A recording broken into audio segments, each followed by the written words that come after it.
No, I'm not taking the Cole Tucker September surge seriously either, but there is something about it that I think is worth stressing as a positive. Good morning to you. Good Monday morning. I'm Dejan Kovacevic of DK Pittsburgh Sports, and this is Daily Shot of Pirates. Comes your way bright and early every weekday. If you're into football and or hockey, I also offer up daily shots of Steelers and Penguins right where you found this. Pirates 6, Phillies nothing yesterday at Citizens Bank Park only serves to further prove how much the Pirates hate sweeps, because they don't like getting swept either, apparently. No, seriously, it was a good overall pitching performance in a series that saw precious little of that, in particular by Max Kranick putting up 5 zeros and looking a lot like the kid that made that wild, perfect debut in St. Louis earlier this summer. Great way to finish up for him if, in fact, that is the last time he takes the mound. We'll see about that in the week to come. This was supposed to be the end of the season-long 10-game road trip through Miami, Cincinnati, and then Philadelphia, but because of the rain out last week at Great American Ballpark, the Pirates have to go right back there today, which is actually kind of stupid for a 1:10 p.m. makeup. And when I say it's stupid, it's because the Reds and the Pirates could have just played a doubleheader at PNC Park this coming weekend. You got to have common sense apply once in a while. I know the Reds were in a playoff race. You don't want to lose home field advantage. Fact is, Reds don't really have a home field advantage because nobody goes to their games, and the Pirates don't have a home field advantage because nobody goes to their games. So they could have just said, whatever. Anyway, Cole Tucker leads off the game. And by that I mean very first pitch off some 23-year-old newbie that Philadelphia was forced to send out there named Hans Kraus. And Tucker homered. Very first pitch, there it went. Boom. Now, listen to Tucker tell the story. I was talking a lot of smack. I was like, we're gonna like, I don't know what I was saying or if it's cool to say, but I was like, we're gonna send this shit into the, like, whatever. It's his first pitch in the big leagues, you know. But like that was definitely the thought and the idea. And to do it, I mean, we lead off all the time and you don't always hit a homer, but when you actually do, you're like, yes, now you see what I'm talking about. And when I got back to the dugout, it was just kind of pandemonium and all the guys were like, you were saying that. You like da-da-da. So that was fun. But I mean, good luck to that kid and everything he does. But it was cool to kind of rough him up there early today. See, this is why it's tough to part with this kid. It's not that he's got this magnetic personality. He does. It's not that he has people around him constantly gravitating toward him. He does. It's not that he makes you feel like you're his best friend in the whole world. He does that too. It's that this whole organization, including even now in Pittsburgh, could use a little more of that swag. You know, a little more of that attitude, that kind of approach where you start believing in yourself and yourselves collectively. And it's never too soon to foster that. Yes, of course, ultimately, talent is what matters. And the only winning that matters is the kind we just saw the Bradenton Marauders do, jumping up and down to celebrate their Class A championship over the weekend with a lot of players who are seen as legit prospects to arrive in Pittsburgh someday. That's cool. Same goes for the Greensboro Grasshoppers, the other Class A affiliate. You want to see these teams win, and you want to see the players on those teams push each other to compete with each other in a healthy way. That's something Ben Cherington talked about actually the day he was hired. That one of the things that he liked most about flooding a system with prospects, about having almost too many prospects at a given level, was that even though they won't all make it, even though you might not be able to keep them all or to protect them all, they still come with advantages because they make the prospects, the other prospects that you have, better.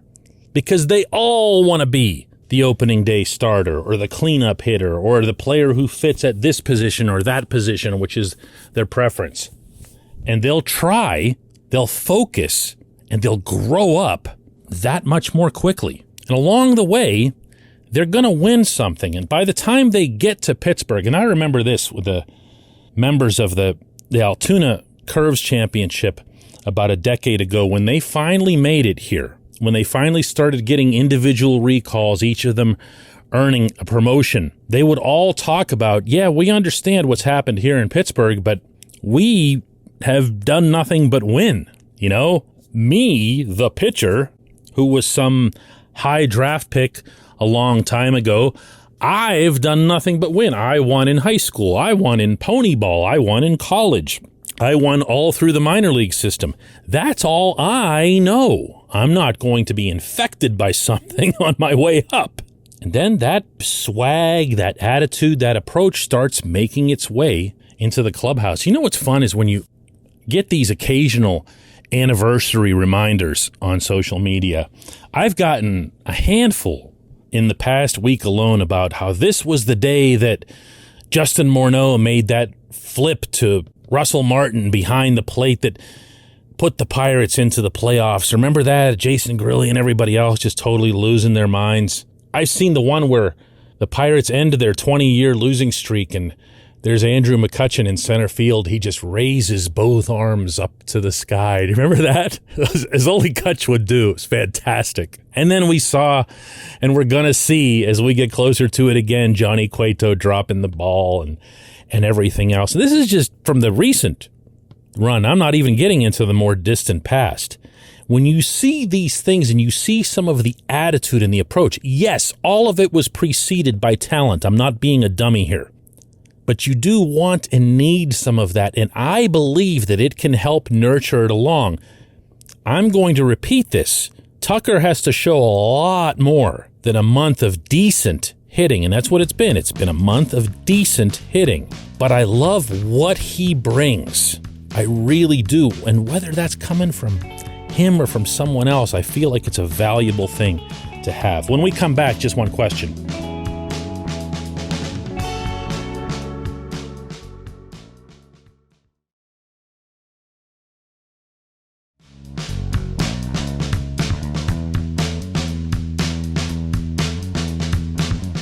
Welcome back. It's time for Just One Question. That's brought to you always on this program by our friends at the North Shore Tavern, directly across Federal Street from PNC Park.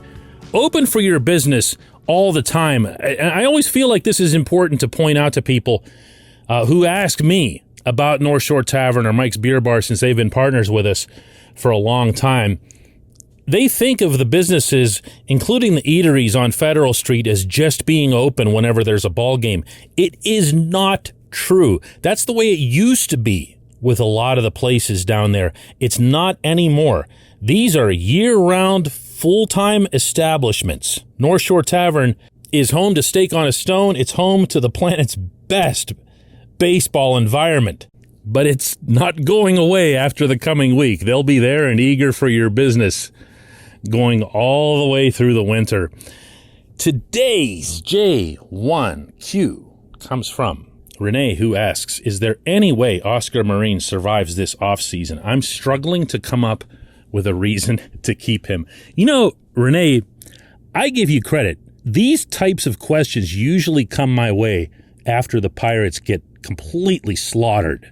So you could have sent this over pretty much any of the other games the Pirates played in Philadelphia, but you did so after a combined shutout in which a young pitcher, Max Kranick, did really, really well, and other pitchers followed suit, obviously. I'll answer your question two ways. One is Oscar Marin will be back.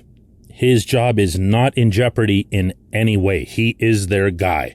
Doesn't mean he'll be their guy forever.